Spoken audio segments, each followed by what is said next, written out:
இங்கே ரோஹிணியும் மனோஜும் கார் வாங்கிட்டு வீட்டுக்கு வர்றாங்க. இங்கே வீட்டுக்கு வந்துட்டு விஜயாவுக்கு ஃபோன் அடிக்கிறார் மனோஜ். அப்போ மனோஜ் சொல்கிறாரு, அம்மா கீழே இறங்கி வாம்மா அப்படிங்கும்போது, ஏன்டா நான் கார் வாங்கியிருக்கிறேன் வந்து பார் அப்படிங்கும்போது ஆரத்தி எடுத்து கரைச்சிட்டு வந்து ஆரத்தி சுற்றுறாங்க. இதை பார்த்துட்டு முத்து சொல்கிறாரு, மனோஜ் இது என்ன விலைன்னு வாங்கினடா கார் அப்படின்னு. 4 லட்ச ரூபா. 4 லட்ச ரூபா அதிகம்டா, இந்த காரோட விலை 2 லட்ச ரூபா தாட்டா போகும். ஏன்டா இப்படி ஏமாந்துக்கிட்டே இருக்கிறிய, ஒவ்வொரு நாள் கொடுத்துட்டு இப்படி ஏமாறுறியடா பணத்தை கொடுத்துட்டு அப்படிங்கும்போது, இது ஏன் இஷ்டம், நான் வாங்கினேன் என் காசு, உன்னை யார் கேட்டா, இதெல்லாம் கேட்டாங்களா உன்கிட்ட அப்படிங்கும்போது, இவனுக்கு பொறாமடா அப்படின்னு விஜயா சொல்லுது. ஆமாம், எனக்கு ரொம்ப பொறாம பாருங்க, என்கிட்ட ஒன்றும் கார் இல்லை அதனால் பொறாமப்படுறேன் அப்படின்னு சொல்கிறாரு முத்து பதிலுக்கு. உடனே அண்ணாமலை சொல்கிறாரு, சும்மா இருடா, அவன் ஏதாவது பேசிட்டு போகிறான் அப்படிங்கிறாரு. விஜயா சொல்கிறாங்க மனோஜ்கிட்டையும் ரோஹிணிக்கிட்டையும், எம்மா இதே மாதிரி இன்னொரு கார் வாங்கிடுமா, அப்போ தான் நீ தனியாக போகிறதுக்கு தான் இருக்கும். அவன் பிஸ்னஸ் விஷயமா வெளியில் போயிட்டான்னா நீ தனியாக போய்க்கலாம்ல, நீனும் கார் ஓட்ட கற்றுக்க அப்படிங்கிறாங்க விஜயா. ஓகே ஆண்டி அப்படிங்கிறாங்க. இப்போ என்ன பண்ணுறாங்க, எல்லாரும் சந்தோஷமாக இருக்கிறாங்க. அப்போ வந்து ட்ரீட் கேட்குறாரு இவர் ரவி வந்து மனோஜ்கிட்ட ட்ரீட் கேட்குறாரு. அதுக்கு மனோஜ் சொல்கிறாரு, என்னடா ட்ரீட்டெல்லாம் கேட்குறீங்க அப்படின்னு. வாங்கிட்டு வாடா அப்படிங்கும்போது அதே மாதிரி வாங்கிட்டு வந்துடுறாரு. எல்லோரும் குடிச்சிக்கிட்டு உட்காந்துருக்கும்போது இங்கே ரோஹிணி, மீனா, சுருதி 3 நின்று பேசிக்கிட்டு இருக்கு. அப்போ பேசிக்கிட்டு இருக்கும்போது என்ன பண்ணுறாங்க எல்லாரும் அப்படின்னு கேட்குறாங்க சுருதி. அங்கே டிஸ்கஸ் பண்ணிக்கிட்டு இருக்காங்க. ரோஹிணி சொல்கிறாங்க, டிஸ்கஸ் எல்லாம் ஒன்றும் இல்லை ரோஹிணி, அவங்க வந்து எல்லோரும் இது ட்ரிங்க்ஸ் பண்ண போயிருக்காங்க அப்படிங்கிறாங்க சுருதி. ஆமாம், நம்ம வீட்டுக்காரவங்க அதாவது ரவியும் மனோஜ் குடிக்க மாட்டாங்க, ஆனால் மீனா வீட்டுக்காரர் இன்றைக்கி ஒரு ஃபுல்லாக வருவார் பாருங்களேன் அப்படின்னு சொல்லிகிட்டு இருக்காங்க. அப்போ இங்கே வந்து என்ன பண்ணுறாரு, மனோஜ் ரொம்ப அலப்பறை பண்ணுறாரு, குடிச்சிக்கிட்டு ரொம்ப தொந்தரவு பண்ணுறாரு. உடனே இவர் சொல்கிறாரு, ரவி இவனை அழைச்சிட்டு கீழே இறங்கி போயிடணும், இவன் தாங்கலை, இவன்ற தொல்லை தாங்கலைங்கும் போது அங்கேருந்து சுருதி ஃபோன் அடிச்சிடுறாங்க ரவிக்கு. கீழே இறங்கி வான்னு சொன்னோன்னே உடனே கீழே இறங்கி போயிடுறாரு அவர். ரவி போகிறாரு. அப்போ வந்து மனோஜுக்கும் ஃபோன் அடித்து ரோஹிணி சொல்கிறாங்க, கீழே இறங்கி வா. அப்போ என்ன பண்ணுறாங்க, எல்லோரும் கீழே இறங்கி வர்றாங்க. மனோஜால் இறங்கவே முடியலை. அப்போ தூக்கிக்கிட்டு வர்றாரு முத்து. அப்போ சொல்கிறாங்க சுருதி சொல்கிறாங்க, ரோஹிணி முத்து குடிக்கலை, உங்கள் வீட்டுக்காரரை தான் முத்து தூக்கிட்டு வர்றாரு, அங்கே பாருங்க அப்படிங்கிறாங்க. இதை பார்த்துட்டு ரோஹிணிக்கு வந்து ரொம்ப இதாகிடுச்சு, ரொம்ப வெக்கமாக ஆயிடுச்சு. உடனே மனோஜ் அழைச்சிட்டு உள்ளே போயிடுச்சு. மறுநாள் என்ன பண்ணுறாங்க, எல்லாரும் அவங்கவுங்க வேலைக்கு போய்கிட்டு இருக்கும்போது அங்கேருந்து சத்யா வர்றான். அதாவது மீனாவோட தம்பி சத்யா வந்து மீனா வீட்டுக்கு வர்றான். வரும்போது அக்கான்னு கூப்பிட்றான். என்ன சத்யா, என்ன விஷயம், எங்கே வந்த அப்படிங்கும்போது, ரோஹிணி இருக்காங்களா அப்படின்னு கேட்கவும், ஏன் ரோஹிணி எதுக்கு நீ கேட்குற அப்படின்னு கேட்குறேன். இல்லை கூப்பிடுங்க, அவங்கக்கிட்ட ஒரு விஷயம் பேசணும் அப்படிங்கிறாங்க அப்படின்னு சொல்கிறான் சத்யா. அதுக்கு இரு சத்யா, நான் கூப்பிட்றேன், உள்ளே வா அப்படின்ட்டு. நான் உள்ளே எல்லாம் வரலக்கா, நான் வெளியிலே நிற்கிறேன், ரோஹிணியை கூப்பிடு அப்படிங்கிறான். உடனே ரோஹிணியை கூப்பிட்டு விட்றாங்க மீனாவும். அங்கேருந்து வந்து எதுக்கு என்னையை கூப்பிட்ற அப்படின்னு மிரட்டுது வந்து ரோஹிணி.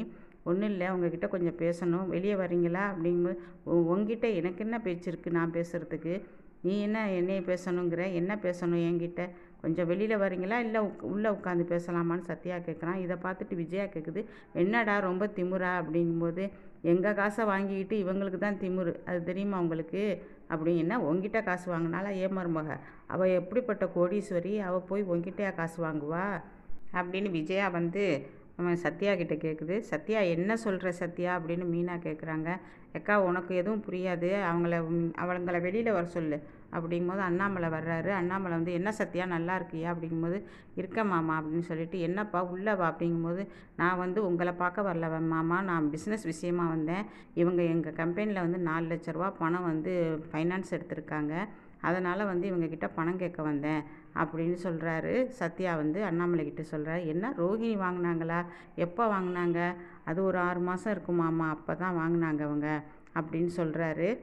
அப்போ அண்ணாமலை ரோஹிணி கிட்டே கேட்குறாரு, ரோஹிணி இவங்ககிட்ட பணம் வாங்கியிருந்தியா, நான் இவங்கிட்டெல்லாம் பணம் வாங்கலம்மாம்மா, நான் இங்கே வாங்கினேன் இவங்கிட்ட போய், என்கிட்ட வாங்கலம்மாம்மா. சத்யா உடனே சொல்கிறாரு, சிட்டி இருக்கான்ல, சிட்டிகிட்ட தான் வாங்கினாரு, இப்போ சிட்டியோட ஆஃபீஸை நான் தான் பார்த்துக்கிட்டு இருக்கேன், இப்போ இவங்க வட்டி அசலுமாவே 6 லட்சம் கொடுக்குற மாதிரி வருது, இவங்க வாங்கினத்துலேருந்து வட்டி கட்டலைமாம்மா, அதனால தான் வந்து நான் கேட்க வந்திருக்கேன், சிட்டி கேட்க சொன்னார் அப்படிங்கும்போது, முத்து உடனே வந்து, என்னடா என்ன யார் வாங்கினா பணம், உனக்கு ரொம்ப தெரியுமா இவங்க தான் வாங்கினாங்கன்ட்டு அப்படின்னு கேட்கவும், ரோஹிணிக்கு ரொம்ப குளிர்ந்து போச்சு, முத்துவே வந்து பேசுகிறானேன்ட்டு.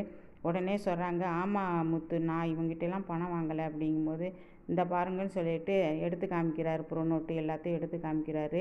அந்த இதெல்லாம் எடுத்து பத்திரத்தெல்லாம் எடுத்து காமிக்கும் போது அப்படியே வாயடைச்சு போய் முத்து வெளியே போயிடுறாரு.